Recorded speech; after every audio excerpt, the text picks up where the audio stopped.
వచ్చిండు గాని ఒక్క మాట దేవతలు నా మీద చూదములో ఓడిపోయి మరి అయ్యాను మరి మాత్రం నా ఇంటికాడ ఎందుకు భోజనం తిరిగిపోదు రాని రాని నేను అన్నా శంకరామమ్మలు అందరి అన్నానికి అని పిలిపించి ఆట ఆడిపించి ఓడించిన ఇంటికాడ ఎట్లా తినాలి అన్నారు. అయ్యా ఆట అన్నప్పుడు అది ఆడడం ఓడడం ఉంటే దాన్ని తప్పు పట్టుకోకూడదని నేనన్నా. ప్రతిభత రాలని పెడితే తింటావు లేకపోతే లేదని వాళ్ళు అన్నారు. ప్రతిభత ఎవరేందో నాకు తెలియదయ్యాను నేనంటే చెమ్మెత్తి అందరి చేతుల్లో చెమ్ములు ఉంటారు. ఒకరికి ఇస్తారైతే అందరికి ఇస్తారు రావాలి, ఒకరికి ప్రసాదం పెడితే అందరు ప్రసాదం రావాలి, ఒకరికి శాఖ వేస్తే అందరికి శాఖ రావాలన్నారు. సత్యదేవి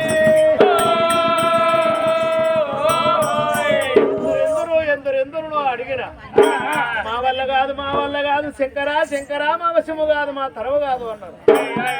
అన్న వాళ్ళందరికీ అండి పెట్టి ఆ 10 మందిలో నా పతికి నేను నిలబెట్టామమ్మా. అయ్యో బావా ఇంత వ్యర్థులమైనవయ్యా. సముద్రం తలాపని పెట్టుకుని చేప తూపు గడిచినట్టు, అంతలోన గనక బాలను పెట్టుకుని ఊరంతా వెతికినట్టు కమ్మరి పని అంతా నీ కడుపులో ఉండంగా కారవట్టరాక తినే వసంతం చెప్తున్నావిందయ్యా. ఎంత మాటగలను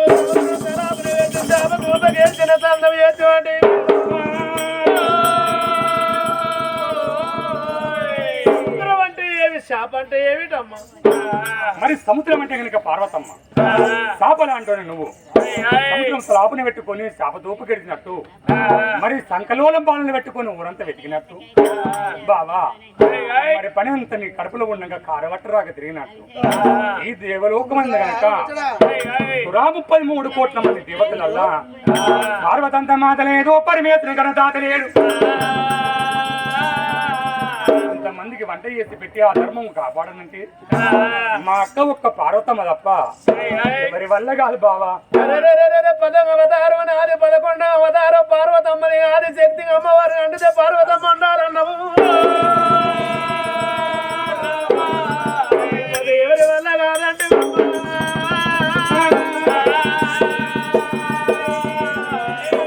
అంటారు అర్థం లేని బతుకు ఎడతాం అంటారు. నా ఈపు నా కనబడ్డగా నా భార్య నేను విలువ చేసింది. ఆడడానికి ఇంత బాధలు ఆడవది తిని అదే ఇంటికి పోయి నా భార్య పార్వతమ్మని అడగపోతి ఇక్కడ దొరికినప్పుడు పరమేశ్వరి ఆలోచన అంతా పార్వతమ్మ మీద ఉన్నది. భార్య పార్వతమ్మ అంటినాక నాకేమో కొదవ నాకేమో రందని కోరి సీతారామ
అప్పటి వరకు నువ్వు సంపూర్ణమైంది.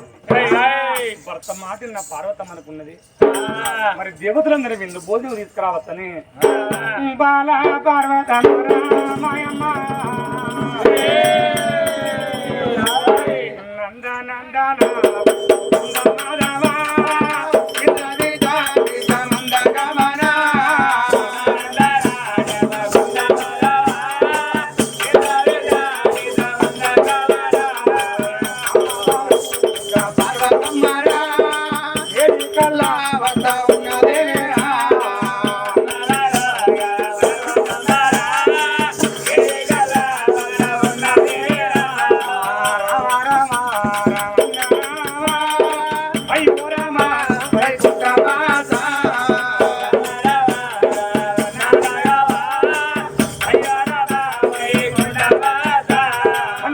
పరమేశ్వరి వేదికి పార్వతమ్మ వచ్చింది. మరి ఇంటి ముందు ఉన్న పరమేశ్వరుడికి అతను పార్వతమ్మనమ్మ.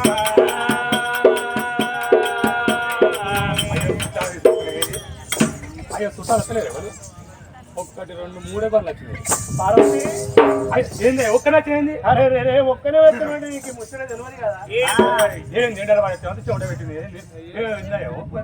నేను కూడా తరగించి పిల్లలు ఇంత పండగ అప్పుడు చూడడం మొగ నడుచుకోడు అది వేరే ఉంటుంది కానీ ఆ రోజు ఒక్కరోజు నేర్చుకోడుగా అవగారింటి కాడ పండగ అవుతుందంటే మొగన్ తీసుకుపోవాలంటే ఆ రోజు మొగన్ ఎట్లా పూరికి పండుగ అయిపోయినాక తొక్క చిప్పాలు పెడుతున్నారు. పార్వతి ఏంటి ఏంటారు ఇలా సంబరం అనిపిస్తుంది. అంటే నిన్నమనేమైంది? నిన్న మొన్నడు కానీ ఇలా సంబరం అనిపిస్తుంది. నిన్నమన కంపకం 10 మందిలో పలానా భార్య మంచిదంటే ఆ మొగని చూడు భూములు జాగలు ఎక్కడికి వస్తాయా అని నా విలువ అబ్బా నాకు మంచిదట అని వాడు గల్లా తెగిరిస్తాడు అని కూడా చెప్పుకుంటాడు. కానీ పార్వతి ఒక మాట నీకు నువ్వు దేవతలు వరకొని ఎండుకొండ కొయ్యి వేరా పోయాడు కూర్చున్నాం. కూర్చున్నాక అయ్యో ఒకల మొక్క ఓనం చూస్తాను అదని ఆటాడదాం పట్టాను వాళ్ళు అన్నారు. మరి ఎవరెవరు ఎటుందామని నేనన్నా నువ్వు ఒక్కనే ఒక్క వైపు మీ కోట్ల దేవతలు ఒక్క వైపు అన్నావు అని అవ వాళ్ళందరూ ఒక్క దిక్కు ఉండి నేను ఒక్క దిక్కు ఉంటే నేను జూదవాడిన నేనే గెలిపొందినా వాళ్ళు జూదవాడినా నేనే గెలిపొందాను. మరి ఆట అయిపోయాక అయ్యా నా ఇంటికి పోయి నా భార్య సీత ఆటలో నువ్వే గెలిచావా? నేనే గెలిచి ఒక్క దిక్కుండి అగో చూడు ఏతులు అయిపోతుంది. వాళ్ళందరూ ఒక్క దిక్కుంటారు ఈయన ఒక్క నుండి గెలుతారా? అదే అక్కడ పెళ్ళం దగ్గర ఏతులు బయటికి పోతే వాళ్ళ కుక్కలు కూడా దిగాయి. ఇంటికి వచ్చినదో నీ ఆడు వైద్య చేసింది నేను ఈ వైద్య చేసింది ఆడికి పోతే 10 మంది పోతే ఎవ్వరు దేకరావా? ఓ పెళ్ళ దగ్గర ఏతులు కొట్టడం బాగా ఉంటుంది. ఓ నీ అడవకుండా వెళ్ళి నీ అది చేసినా నేను ఇది చేసినా ఇది చేసినా గంటకి ఇక్కడ ఎగరేసిన గల్లా బయట వెనక ఎవ్వరు లేకరావా? అయితే వాళ్ళందరూ ఒక దిక్కు నువ్వు ఒక్క దిక్కు నువ్వు గెలిచినావు. గెలిచిరా గెలిచావా? మరి గెలిచినాక ఊకోటో మనిషి అంటారా? అరే ముచ్చట చెప్పినప్పుడు ఊకొట్టారు. ఊకొడితే దానికి ముచ్చటకు చెప్పొస్తుంది. నేను ముచ్చట చెప్తాను గట్ట ఏగులు బాగులు చూస్తే దొంగ కూడా చూసిన గిట్ల పెళ్ళానికి గిట్ల ఎట్లా మాట్లాడుతుంది చెప్పాలి. ముచ్చట చెప్తా అంటే అరే వాళ్ళు దేవతలందరూ ఓడిపోయిరే. మైకి పెట్టినట్ట ముచ్చట చెప్పి నువ్వు ఎట్లా ఆ దేవతలను ఓడి పేరు లే అన్నవాళ్ళే నేను అన్నారు ఎట్టుంటా ఎక్కిరించినట్టు ఇక వాళ్ళందరూ ఓడిపోయిరే. తీసుకింది ఎత్తి ముచ్చట వెనుక చూడు ఇచ్చగారు 3 ముచ్చట చెప్తే ముచ్చంతా కొక్కరిస్తే అంటే నేను చెప్పే ముచ్చట దానికి చూడు ఒక్కడొక్క తీసుకుంటాడు వాళ్ళందరూ ఓడిపోతాడా? వీడికి వచ్చిన ఆగలేదు ఓడిపోయి ఓడిపోయిన్లు ఓడిపోయారు అయ్యా ఓడిపోతే ఓడిపోతుంది పంచాలా చవడమా రారి నా ఇంటికి పోదాం రారి అన్న భోజనం తిందరు అని నేనన్నా. అన్న ఓలే వాళ్ళు ఏమన్నారు? మీ ఇంటికాడ తినవయ్యా అని వాళ్ళు అన్నారు. వాళ్ళకే ముట్టింది. అదే వాళ్ళకే ముట్టింది. పండుగ తింటావా ఊపడతావా వాళ్ళకే ముట్టింది. మళ్ళా ఏం తిరిగో చెప్పు మరి తినవయ్యా అని వాళ్ళు అన్నారు. నువ్వేమన్నావు మరి? మరి ఎందుకు తినరు అని నేనన్నా. అయితే ఒక్కతే ప్రతిభతరా రండి పెడితే తింటావు లేకపోతే లేదు అని వాళ్ళు అన్నారు. ఉంటారా 10 మంది ఒక్కడని తెలివికాలు ఉన్నాడా? 10 మంది ఒక్కడు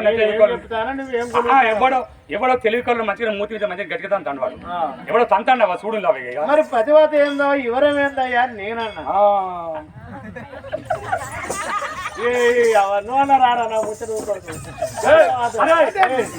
నువ్వు వచ్చి నువ్వు నా మొగని దగ్గర ఊకొట్టావు అనుకో నా మొగని నువ్వే ఇట్ట కోసేమన్నా మంది చూకొడితే అట్లా ఇక మంది మన ఇంత కట్టురాదు అది కొట్టురాదు ఇక అయినా ఓరే ప్రతిభత ఎవరేందయ్యా అని నేనన్నా. నీ ఇంటికి మేము అందరం వస్తాం సురా 33 కోట్ల దేవతలు వస్తే ఒక్కరి సెమ్మెత్తి అందరి సెమ్మరావు ఒకరి పీట ఎత్తి అందరి పీట రావాలి ఒకరికి మాత్రం ఇస్తారు ఎత్తి అందరికి ఇస్తారు రావాలి ఒకరికి ప్రసాదం పెడితే అందరి ప్రసాదం రావాలి ఒక్కరికి శాఖం పడని ఎత్తే అందరికి శాఖాలు రావాలి శంకర అన్నారు వాళ్ళు.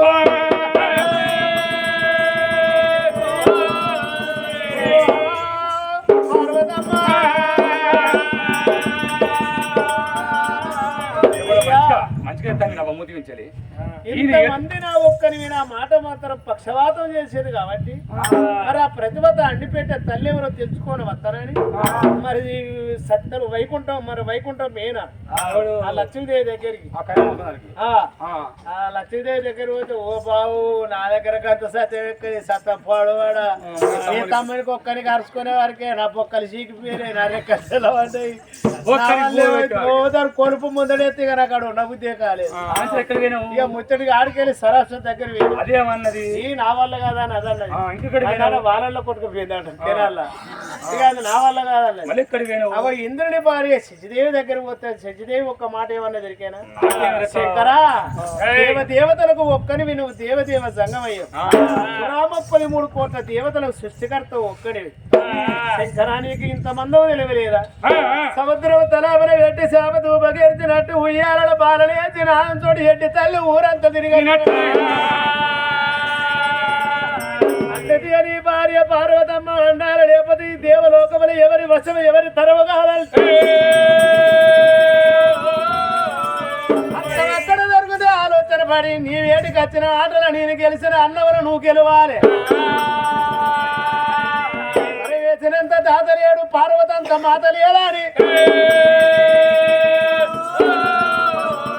దేవలోకమైనా మన పేరు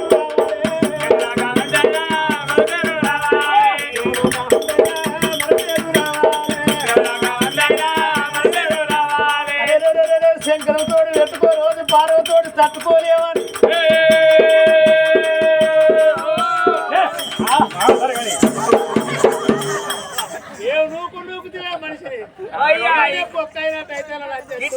గాడి వేరే ఇంకా కొంచెం గట్టిగా నూపుతా కెనాల పడుతుంది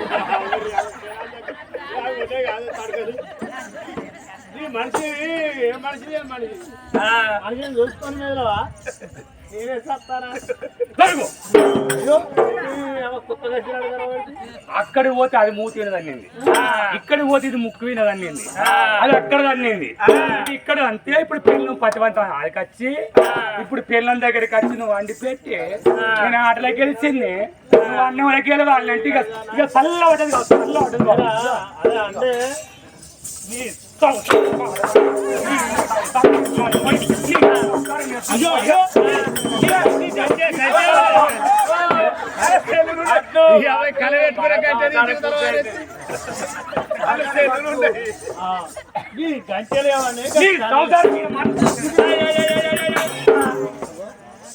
అయితే దాని కోపం ఏంటంటే దాని వెళ్ళిపోయిన తిరిగిను అదే మొత్తం వండితే ఇవాళ నా దగ్గరికి వచ్చి నన్ను మందలిస్తావా అంటే నీకు ఈ పిల్లలు మొదలు ఆదికి రాలేదా మందిర్లో పన్ను పోయి వచ్చిన అంతే మరి ఎవరికైనా అనిపిస్తుంది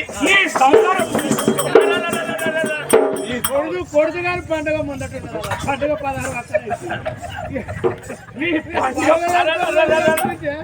పండుగ చేసుకున్నాను పెట్టుకుంటే తెలియద్ది జర మరి మొగతో పిల్లని కోపం వచ్చినప్పుడు మొగడు ఒప్పుకో పెట్టాలి మొగని కోపం వస్తే పిల్ల ఒప్పుకో పెట్టాలి సంసారం వెళ్ళుద్ది ఇద్దరు కచ్చి నిలబడి తిల్లుంటాయి నా బిడ్డలకు బాగినాడు తక్కువ తినపోయారా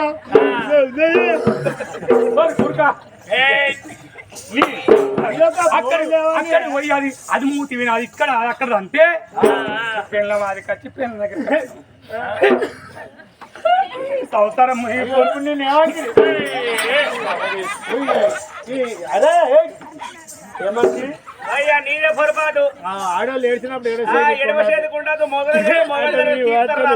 సిర్ర చేస్తారు గోడ అయితే గోడ కూతారు గుంజ అయితే గుంజ కూతారు ఎక్కడే దొరకపోతే ఇక్కడ పడారికి వస్తుంది పిల్లగా సున్న వేసినట్టు అవుతుంది 3 రోజులు కుదరస్తానం చేయాలి వెనక రెట్టపేడ అయినట్టు మీకది విడిచినా కుట్టేది ఆ పట్టపేరు కచ్చేది కాదు ఏం మాట చెప్పు ఇప్పుడు అంటే దండం పెట్టాయా దండ పెడతానా ఎవరికైనా నీ భార్యకు ఎందుకు అరే అన్నం వండవాలి అంతే మరి అది అండపోతే నా ఇజ్జ పోతుంది జర నా ఇజ్జ పోతే నీ దయ్యనే నీ దయనే నీ దండం పెడితే నీ దండ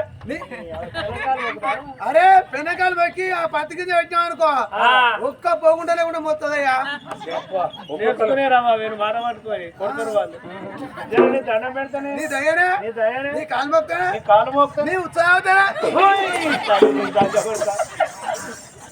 అయ్యా అది కూడా మట్టి తాగకు ఉన్నాడు కత్తనాడు ఎక్కువ తక్కువ తాగకు అది నైన్తే మరే బట్టి తాగకు గసాల మసాలా ఇచ్చుకుందా ఆమె ఉత్సాహతని పిచ్చేలేదు కన్నారా కన్నారా పరమేశ్వర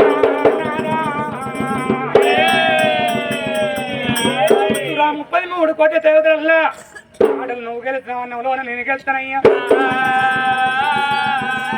నాదా నీ చూపు నీ రైరేఖ నీ ఆశీర్వాదన అంచనకర్త నా పైన వెళ్తా నీ చూపు నీ రైరేఖ ఆశీర్వాదన అంచనకర్త నా పైన ఉంటున్నాదా 33 కోట్ల మంది దేవతలు కాదు 66 కోట్ల మంది దేవతలు వచ్చిన కానీ నాదా అంటే నేను పెట్టేదాను రామారావా పండుగలు పెట్టేదాను రామారావా ఏమిటయ్యా ప్రాణే 66 కోట్ల మంది దేవతలు వచ్చాయి కానీ వాళ్ళందరికీ అన్న భోజనం పెట్టారయ్యా నిన్ను అడగలేదన్న కోపంతోటి ఇంత రేచపడ్డు గాని గటవండి కనుక నా రూపు రైరేఖ సూపు రైరేఖ ఆసన పడతా అచ్చన కడతా నీ నీరు ఉంచుతే అందరేమి ఇంకా కందరు వచ్చిన అండి పెడతానండి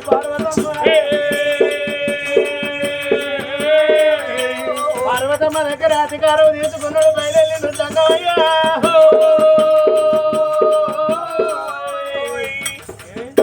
మళ్ళీ ఏమిటి కూడా అక్కడ వెనక ఇంకా ఈతలు కొడతాను వాళ్ళని తీసుకురా అప్పుడే తీసుకొని రా ఏ వాళ్ళకి చెప్పి నేను తోలుతా నేను ఇక్కడ దాకా వస్తాను నువ్వు అండి మళ్ళీ ఆడి వెనక మళ్ళీ ఆడాడదాం మళ్ళీ ఇదని మళ్ళీ మళ్ళీ నేను వాళ్ళతో వస్తే ఏదన్నా గెలిగితే పంచాయతీ అయితే నేను అన్నే ఉంటా వాళ్ళ ఇటు తోలుతా వచ్చిన వాళ్ళకి అందరికి అన్నం అని పెట్టి వెళ్ళ ఓటు వెళ్ళకపోతే నువ్వేది కొట్టకు అక్కడ ఏవి నా సంగతికి తెలియదా అదే పీఠపూర్ ఉన్నకాడు ఉండవు మరి నేను ఉనకతావు మరి జల్లి తయారు ఏవి నేను చేస్తా పో అవి కానాడు భార్య దగ్గర అధికారం తీసుకొని భగవంతుడు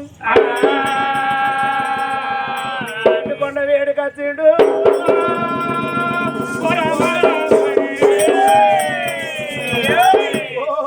దేవతలారా ఎవరెవరో కాదు నా భార్య పార్వతమ్మ మీరు కోరిన తీరు మాత్రం అటువంటి వంటలు వడని చేసి పెడతాట పోండ్రయ్య అన్నాడు అప్పుడు దేవతలు ఇంద్రుడు నందర కుందర యమధర్మరాజు అగ్ని వశిష్ఠు వాల్మీకి మాత్రం అటువంటి గాలి దేవుడు అటువంటి యోగులు మునులు గంధర్వులు దేవతలు అందరూ బయలుదేరి పార్వతమ్మ తండ్రి పేరుతో చూద్దామని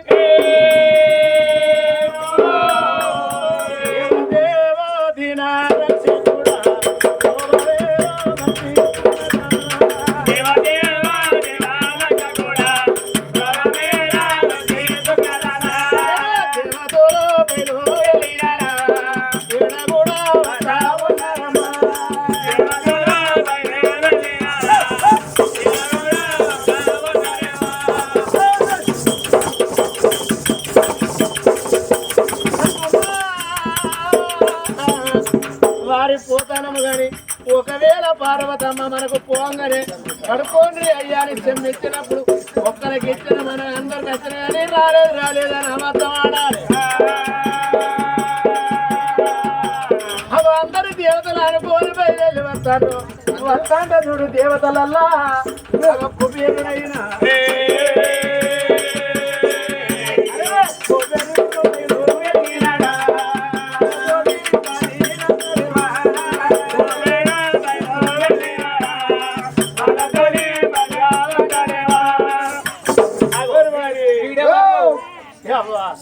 ఎక్కడికి రా మీరు ఎడవతాలు మేము శంకరుని ఇంటికి ఇందు భోజనానికి నేను సుధా విందు భోజనానికి వస్తాను కదా అబ్బా కుబేరుడు అంటే దేవతల అందరికి అప్పు పెట్టినవాడు ఆనాడు అంతటి శ్రీనివాసుని పెళ్లికి అప్పు కొట్టబోతే ఇప్పటి వరకు ఇంకా తీరుతలేదు అట ఈయన తిరుపతి వెంకటేశ్వర మిత్తే ఇస్తాడు అసలు కడతలేడు ఇంకా అయ్యా మేము అందరూ పార్వతమ్మ ఇంటికి పోతాను భోజనానికి మరి నువ్వు నేను సుధా పార్వతం ఇంటికి భోజనానికి వస్తాను కదా మరి వారి అత్త రావాలి కానీ ఓ పుచ్చగడ్డి జోలి వేసుకొని వచ్చినట్లు వస్తారేవురా ఓరు వాడిని కానీ ఎరికేనా ఈ జోల సంగతి ఆయన మనకి ఏం తెలియదు. పార్వతమ్మ అన్నం పెడతావా అర్థమవుతుంది. అన్నం పెట్టాక కడుపు నిండా తింటా తింటావు. ఇక మిగిలింది సంతలో పెట్టుకొని ఇంటికి పట్టుకొని వస్తా కొడక ఉడికినన్న 2 రోజులు ఉంటుంది రా తెల్లారితే వాసిపోతే అది ఆ, చెడ్డ వాసన వస్తాయి కాదురా ఇక నెరికేనా ఈ అన్నం తెచ్చుకొని మంచిగా బండి ఎండవసుకోవాలి ఎండకి ఎండి కట్టెపిల్లలకి అవుతాయి ఇంత బియ్యం లేవా మళ్ళీ ఎసరు పెట్టి మరి ఆ ఎసర్లు వేసినాం అనుకో